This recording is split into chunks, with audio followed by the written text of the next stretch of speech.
오늘의 말씀 제목은 하늘의 미랄입니다. 요한복음 12장 20절부터 26절 말씀을 가지고 하늘의 미랄이라는 말씀을 전하고자 합니다. 특별히 24절의 말씀을 보면 내가 진실로 너에게 이르노니 하늘의 밀이 땅에 떨어져 죽지 아니하면 하늘 그대로 있다 그랬습니다. 죽으면 많은 열매를 맺느니라 이랬습니다. 요한복음 12장 24절에 보면 왜 여기에서 진실로라고 하는 말씀을 했을까요?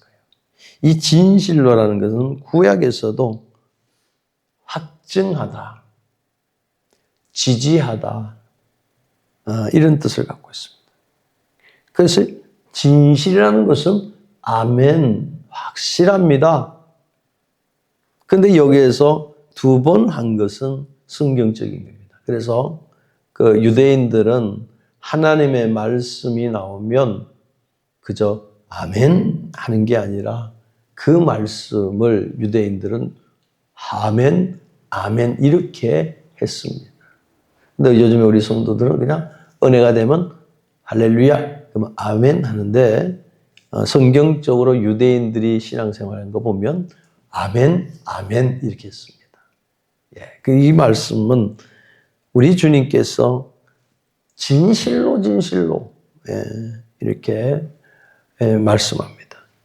그리고 이제 이 문맥상 우리가 이걸 볼 때에도 진실로 너에게 이르노니 이러면서 이제 말씀이 이렇게 순조롭게 넘어가는데 헬라어나 히브리어는 그렇지 않습니다. 순서가 바뀌어요. 그리고 동사가 항상 앞에 나와요.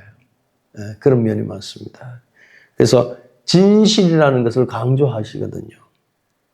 그것은 이것은 확신된 것이다 이러면서 비유로 말씀하시지만은 하늘의 밀이 땅에 떨어져서 죽지 아니하면 하는 말씀을 하거든요. 그런데 우리 주님은 오늘 12장 20절에서 말씀하시기를 명절에 예배하러 올라온 사람 중에 헬라인 몇이 있는데 이렇게 합니다. 예배하러 오르다, 예배하러 올라간다. 그러니 아나바이 논톤이라는 뜻을 갖고 있습니다. 예배하러 올라가는 그 자세를 보고 있습니다.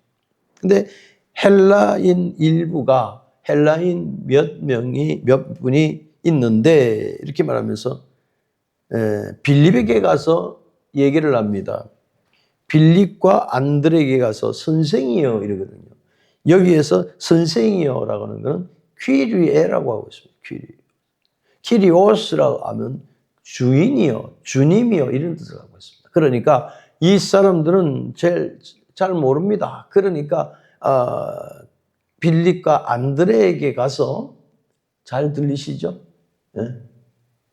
빌립과 안드레에게 가서 예수 그리스도를 뵀으면 좋겠다라고 하는 부탁을 합니다. 왜냐하면 이들이 힘 있어 보이니까 이들을 통해서 만나고 싶어 하는 그 헬라인 몇 명이 있는 것을 보게 됩니다. 그런데 선생님 하면 아주 존경스럽게 하는 모습을 봅니다. 그래서 그러면 빌립 22절 보면 빌립이 안드레에게 가서 말하고 빌립과 안드레와 빌립이 예수께 여짜오되 이랬습니다. 빌립은 누굽니까? 빌립이라는 사람은 누굴까요? 안드레라고 하는 사람은 누굴까요? 빌립이라는 사람 참 주님과 함께 있을 때에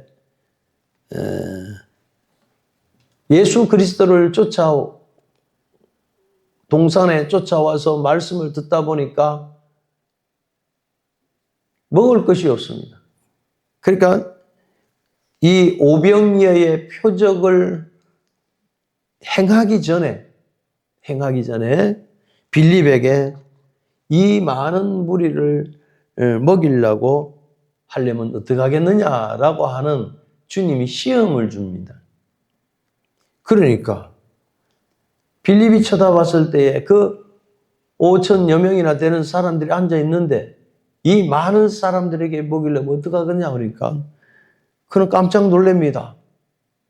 엄청난 돈이 들 것이라고 주님 앞에 얘기를 해요. 그렇지요. 5천 명이 애 이름도 아니잖아요. 그래서 요한복음 6장 5절부터 13절에 보면 예수님께서 빌립을 시험하시려고 알아보려고 빌립의 믿음 상태가 어느 정도인가 라고 하는 걸 알아보시기 위해서 빌립에게 그런 말씀을 합니다. 그런데 그때 안드레라고 하는 사람이 있습니다. 안드레는 주님이 말씀하는 것을 듣고 나서 막 돌아다닙니다. 자, 빌립은 한 5천여 명이 있는 이것을 어떻게 해결할 거냐라고 주님께서 이 말씀을 하는데 안드레는 주님 말씀이 있기에 다녀봅니다. 어떻게 해야 할까? 어떻게 해야 이 친구들을 다 믿길 수 있을까라고 하는 마음으로 돌아다닙니다. 그때 어린 소년 하나가 자기가 먹으려고 하는 물고기 2마리하고 보리떡 5개를 들고 있는 걸 보고 이거라도 주님한테 가야 되겠구나. 이런 사람들이었습니다. 그래서 작은 아이가 바친 그 물고기 2마리와 보리떡 5개를 가지고 예수님께서 드리면 되겠다 하는 이런 마음으로 가져왔을 때 아주 굉장한 기적의 역사를 5천여 명이나 되는 사람들이 다 볼 수 있고 체험할 수 있었다는 것입니다. 여기에서도 우리가 깊이 생각할 게 무엇일까요? 오늘 빌립도 믿음이 좋은 사람입니다. 또 이 안드레는 또 은혜가 되는 사람입니다. 주님이 하시는 것을 제한하지 않는 마음을 가지셨던 것은 안드레였습니다. 주님께서 하시면 저분이 하시는 일이라면 명하시면 그대로 해야 된다고 하는 그러한 믿음의 소유자가 안드레였습니다. 이 안드레는 바로 1장 40절 말씀대로 베드로의 형제입니다. 또 예수님께서 사역하실 때에 비치지 않았던 세례 요한의 제자라고 4장 18절에는 요한복음 4장 18절에는 말씀하고 있습니다. 그래서 안드레도 12사도 중에 하나 들어갔고 이분은 벳세다 출신의 어부였습니다.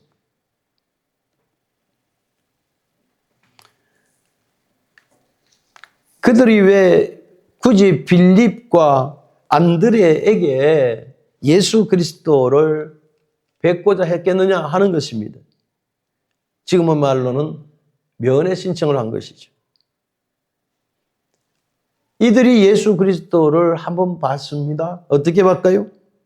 예수 그리스도께서 예루살렘에 입성하실 때에 수많은 사람들이 그 군중들이 예수 그리스도가 지나가셨을 때에 호산나 호산나 막 다윗의 왕이요 호산나 호산나 하면서 자기들이 입고 있던 그 소중한 겉옷까지도 밑에 깔면서 주님을 그렇게 영접했던 것을 이들이 봤다는 것입니다.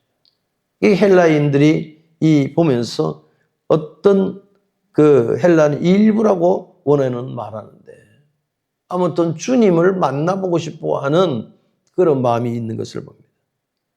그들은 마음이 설렸습니다. 왜냐하면 많은 군중들이 호산나 다윗의 자손이요 하면서 그렇게 우리를 구원해 주세요. 우리를 구원해 주세요. 로마의 압제에 있는 우리 택한 하나님의 백성들이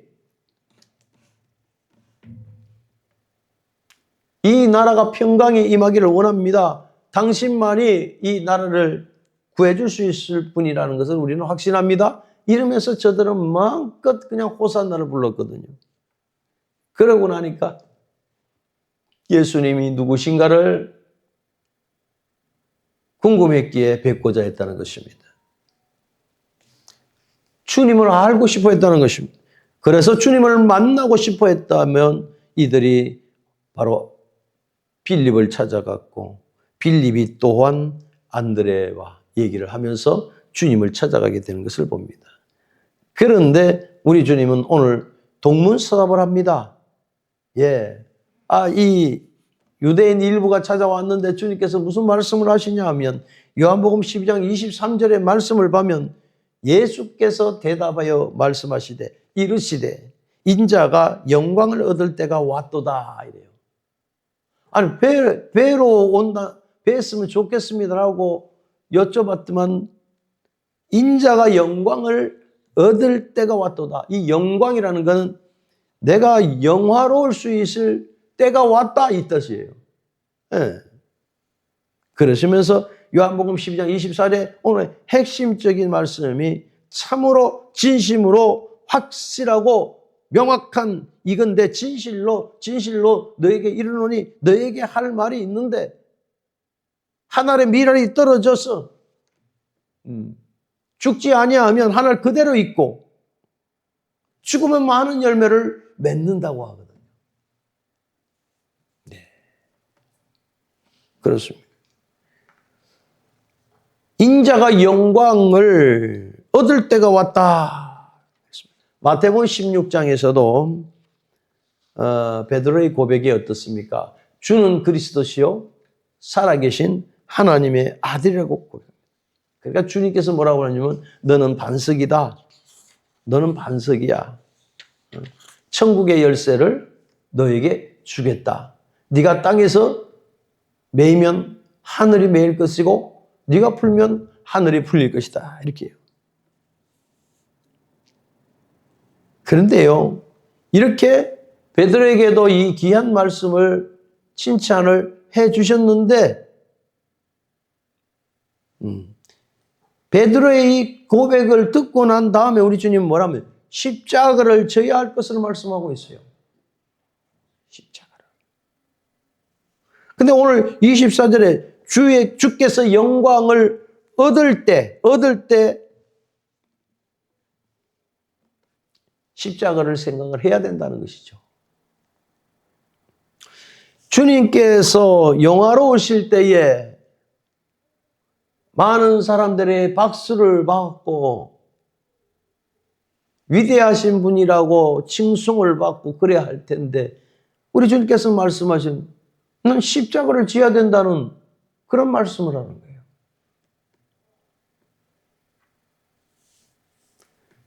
영광을 얻으면 그걸 누리려고 지키려고 하는 것이 일반적인 일인데 오히려 죽음을 말씀하는 그 십자가를 말씀합니다.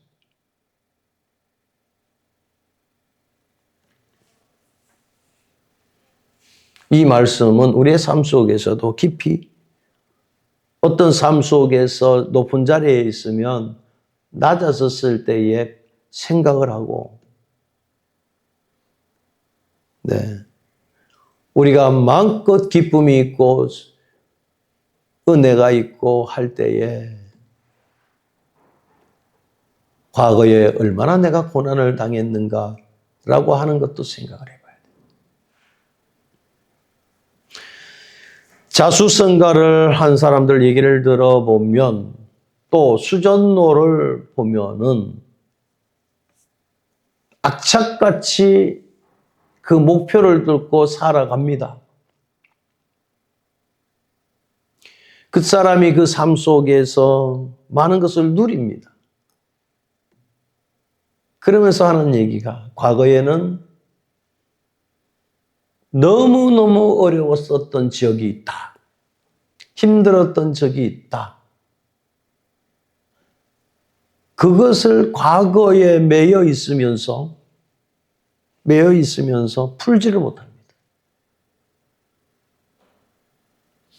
마치 그게 우상이 되어버리는 삶으로 사는 거예요.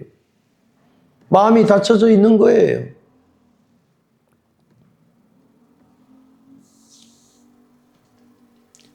삭개오가 평생 자기만을 위해서 살아갔던 이 삭개오가 토색했던 돈, 은혜를 받았더니만 가난한 자에 나눠주고 토색했던 돈도 다 갚아주겠다 하는 말을 주님 앞에 합니다. 마음문이 열리는 거예요.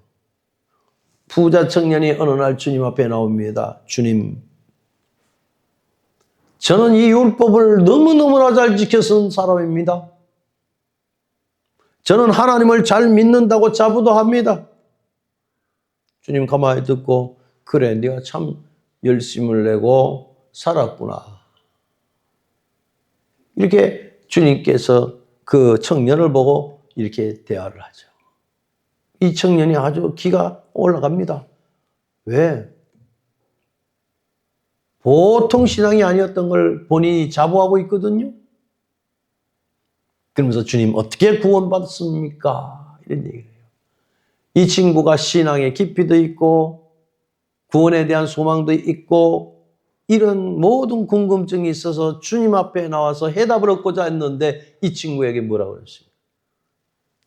청년에게, 이 부자 청년에게 네가 가진 것을 다 나눠주고 온 다음에 나를 좀 만나라.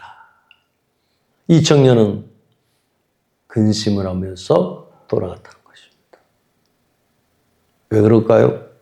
자기 자신이 생각할 때는 열심히 최선을 다해서 하나님 보시기에 제대로 된 신앙이라는 것을 자부를 했지만 주님 앞에 들어섰을 때에는 너무나 보잘것없는 사람입니다.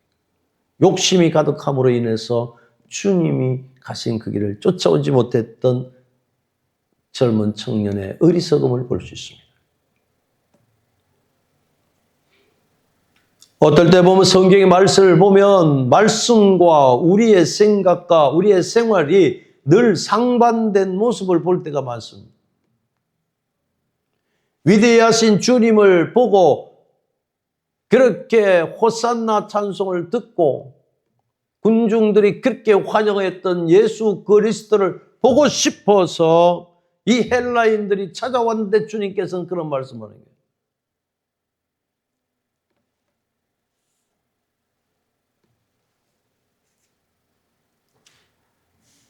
오늘날 많은 사람들이 주님이 걸어가신 그 예루살렘의 길만을 보고서 그렇게 환호를 하면서 주님은 위대하시다. 만왕의 왕이시고 다윗의 왕이시구나. 저분이 나를 위로하시고 저분이 나를 출세시켜 주시고 저분만 믿으면 만사형통할 거니까 한번 만나봐야겠다 라고 하는 자기 위주의 신앙을 갖고는 있지 않는지. 그래서 그런 마음을 갖고 온 이 유대인의 그 헬라인의 모습을 보면 주님이 그래 나는 영광스럽게 하나님을 영화롭게 하는 그 자리에 지금 서 있는데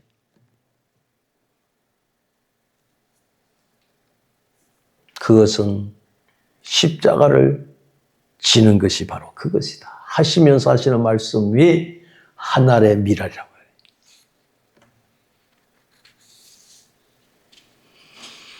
해요. 내가 영광을 얻을 때가 왔다.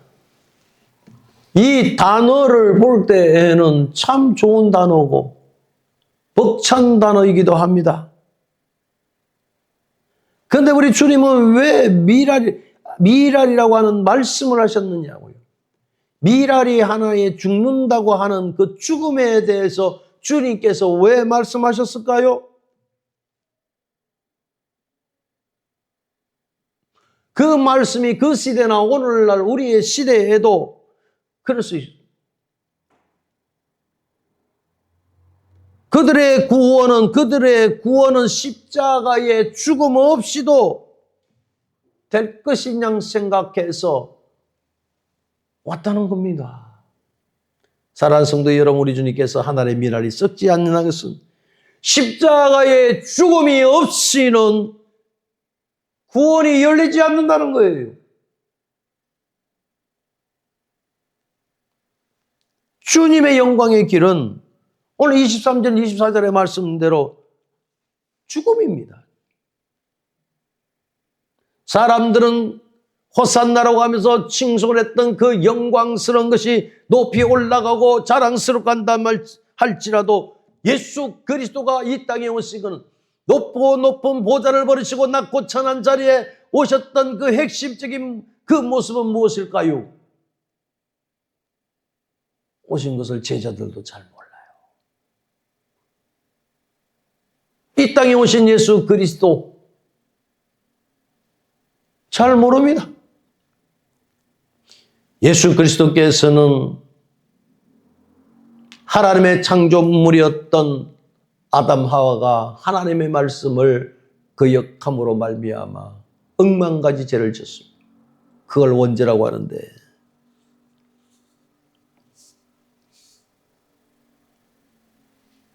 깨끗한 양이 되셔서 하나님 앞에 드리고자 하는 마음으로 오셨다는 것입니다. 그게 바로 십자가입니다.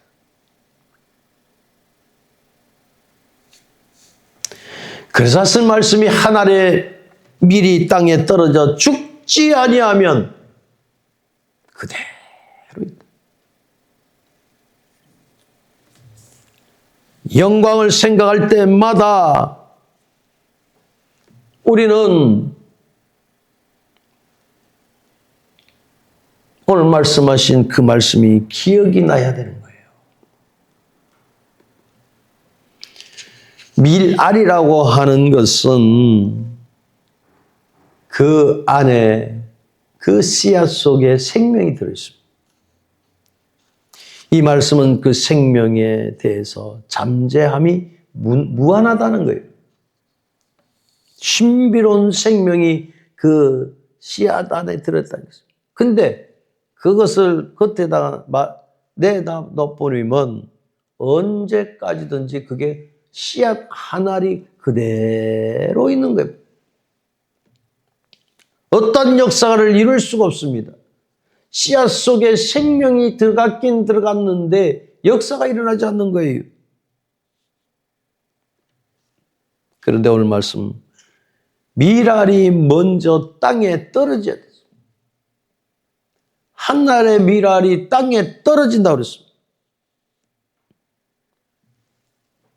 우리 주님께서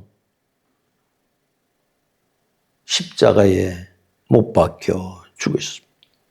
그리고 무덤까지 들어가셨습니다.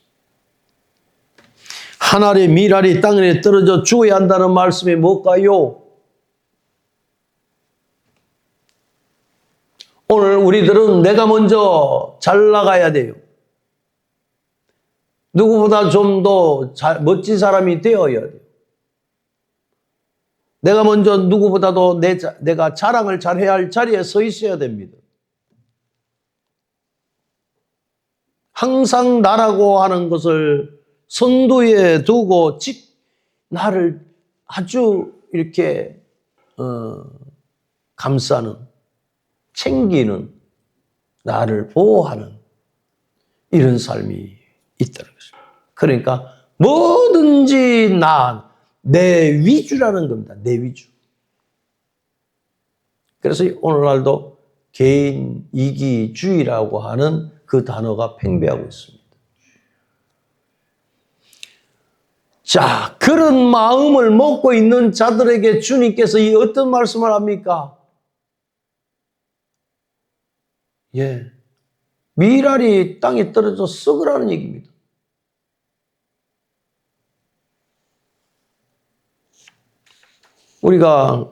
저도 농사를 안 지어봤습니다만은 씨앗을 뿌리고 덮어놓으면 나중에 싹이 나죠.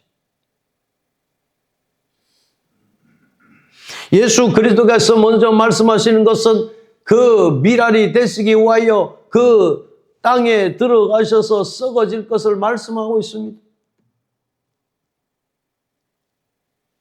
가만히 내둔 미랄은 가만히 냅둔 대로 그냥 있습니다. 이 미랄은 죽었다고 말할 수가 없습니다. 썩었다고 말씀할 수가 없습니다. 우리 주님은 미랄은 하나의 오늘 비유로 말씀하지만 그것은 바로 십자가입니다. 십자가로서 끝났나요? 부활의 역사로 주님은 다시 일어나셨습니다. 그리고 구원의 역사를 이루고서 많은 사람들을 살게끔 하는 바로 기적이 나타나는 것을 우리에게 보여주셨습니다. 그저 땅 속에 묻혀가지고 썩어져 버리면 그 속에서 싹이 난다는 말씀이에요. 그 후에 얻어지는 것은 꽃 같은 밀 말고도 이게 썩고 난 후에 미랄이 썩는 것 같이 보이지만은 미랄 속에는 생명이 들어가 있고 그 겉껍질이 썩어질 때에 그 속에서 생명이 움터서 나오는 것처럼 사랑하는 성도 여러분, 우리들도 주님께서 말씀하시듯이 그 십자가를 지고 갈 수 있는 자세가 믿음이 고백이 일어나야 됩니다. 예수께서 한 알의 미랄이 썩어짐을 말씀한 의도는 바로 무엇일까요? 이미 예수님께서는 십자가에 지시고 부활하시고 하나님의 우편에 앉으신 그 과정을 우리는 다 알고 있습니다만은 그러면 그 예수 그리스도만 얘기하기 위해서 오늘 말씀하는 건가요? 아닙니다. 아니에요. 우리에게도 너희들도 나를 따르려면 십자가를 지라 했습니다. 예수 그리스도를 알고 예수 그리스도를 믿는 신앙이라면 한 알의 미랄이 땅에 떨어져 썩지 아니하면 안 되는 거예요. 썩을 때에 교회가 세워지고 많은 사람들이 구원의 역사를 이룬다는 것을 우리 주님께서 그걸 목적으로 말씀하고 있다는 것입니다. 그래서 먼저 새로운 생명이 이루어지기 위해서는 일단 땅에 떨어지고 묻혀야 되는 것입니다. 마태복음 25장 50절부터 40절 말씀에도 반드시 썩어 문드러져야 돼요. 예수님은 제물로 바쳐지는 어린 양으로도 마태복음 25장 50절부터 54절에도 말씀하잖아요. 다 하나같이.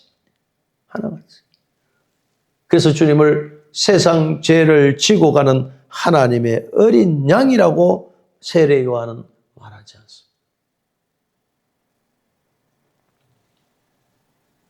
구약에서도 양이나 소를 잡아서 제물을 바쳤습니다. 역시 예수님께서도 완전한 제물로서 대신 죽어야 됐다는 것입니다. 죽은 자가 살기 위해서는 살자가 죽어야 한다는 것입니다. 우리가 죄의 값은 사망이라고 말합니다. 사망이라는 것은 죄인은 죽어야 하는 겁니다.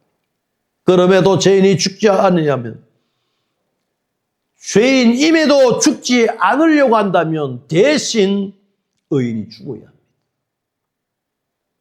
죄인이 죽지 않았었기 때문에 대신 어린 양을 잡아서 하나님 앞에 드린 것처럼 그러므로 예수 그리스도의 죽으심으로 말미암아 죄인이 살 수 있는 기회를 주었습니다. 그것이 바로 십자가의 죽음입니다. 흠도 없습니다. 죄도 없음 그 주님이 십자가에 죽으셨습니다. 미랄이 되셨다는 것입니다. 이것이 바로 기독교의 핵심입니다. 사랑하는 성도 여러분, 우리가 이 땅에 살아가면서 미랄이 안 되기를 원합니다. 우리가 살아가면서 그대로 있기를 원합니다. 그러나 오늘 성경의 말씀은 마치 역설적으로 들릴지는 모르겠지만은 우리가 미랄이 돼야 된다고 말합니다. 내가 예수를 따르고 예수를 믿는 사람은 그 땅에 이 미랄이 돼야 된다는 것입니다. 세상 걸 가지고 주님을 쫓아는 것은 아무도 열매를 맺을 수가 없습니다. 땅 속에 묻힌다는 것은 내가 세상적인 것, 내 자아, 이 모든 것이 다 썩어 문드러질 때에 새로운 생명체가 태어나는 역사가 일어나는 것입니다. 내가 죽지 아니하면 주님의 영광이 안 납니다. 내가 땅에 묻어지고 있을 때에 나는 아무것도 할 수 없습니다. 나는 아무것도 나타낼 수가 없습니다. 왜? 땅에 떨어져 씨가 그 속에서 썩는데요.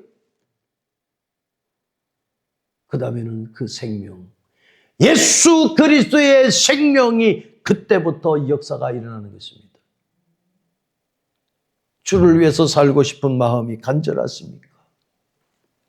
많은 사람들은 입술로 많이들 자랑스럽게 뽐내면서 자기의 의의를 드러내는 사람들이 얼마나 많으심.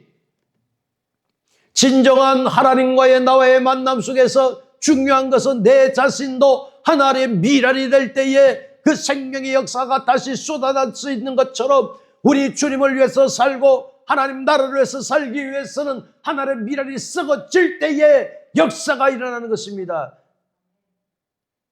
주님의 영광을 위해서 살기 위해서. 그것이 크리스찬의 모습입니다. 썩었는데 무슨 내가 나타날 수 있습니까? 교만이 나타날 수 있습니까? 원만 불편이 나타날 수 있습니까? 사랑하는 성도 여러분,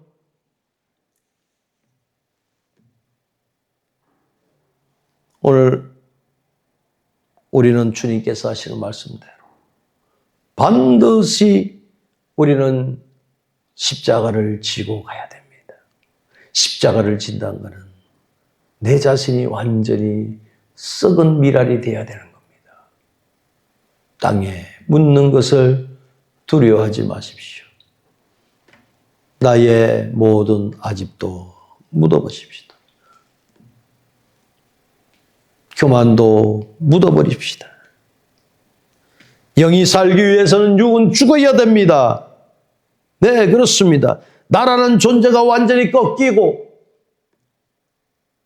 썩지 아니하려고 몸부림쳤던 것이 깨어지고 부서지고 녹아지고 철두철미하게 이것이 죽는 것이 있을 때 영이 살 수 있습니다. 아직도 죽지 않고 꿈틀거리고 있다는 것은 여러분 얼마나 하나님 앞에 부끄러운 일인지 모릅니다. 사랑하는 성도 여러분, 오늘의 귀한 말씀, 하늘의 미랄이 땅에 떨어져서 썩어야 됩니다. 주님만이 나타나야 됩니다.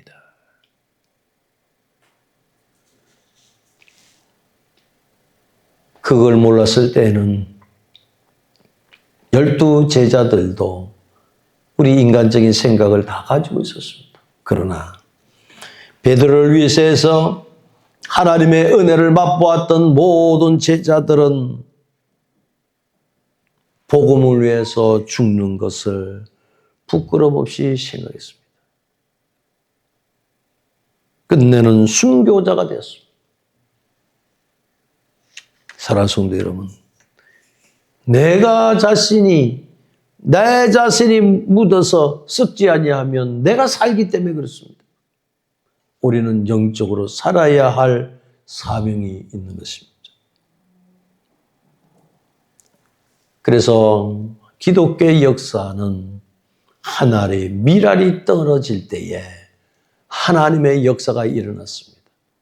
이 땅에도 순교자의 핏부림이 있음을 통해서 한국교회가 세웠습니다. 어느 교회든 그 교회에는 미랄이 있던 흔적이 있기에 그 교회가 부흥의 역사가 일어나는 것입니다. 내 주장을 내세운 그 삶은 개개인도 성전이 될 수가 없습니다. 하나님이 그곳에 임재하셔야 진정한 내 자신도 성도라고 하는 그런 삶이 된다는 사실을 반드시 깨닫고 육을 존중하고 육만이 살겠다고 하는 인본사상을 벗어버리고 영적으로 주님과의 관계를 든든히 서갈 수 있는 사도 바울처럼 날마다 날마다 나를 쳐서 죽는다고 하는 바울처럼 우리가 육은 죽고 영이 살 수 있는 삶이 성령의 충만한 삶이 이루어지기를 주의 이름으로 축원을 드립니다. 은혜로우신 아버지 하나님, 우리가 겉옷을 벗어버리기를 원합니다. 인간의 세상적인 여러 가지 겉옷들이 많습니다. 주님을 따르기에 너무 거북한 것들이 있으면 오래가 가기 전에 다 벗어버리고 진정으로 하늘의 밀알이 땅에 떨어져 썩는 것처럼 우리 주님이 그 영광 받는 것이 십자가를 지시는 것처럼 우리도 하나님의 영광된 길을 가고자 하는 마음이 있다면 주님의 진리의 말씀을 따라 나를 쳐서 죽게 하시고 주님 말씀 위에 거할 수 있는 영적 생활이 우리에게 임하게 하여 주시옵소서. 예수님의 이름으로 감사하며 기도 올렸나이다. 아멘.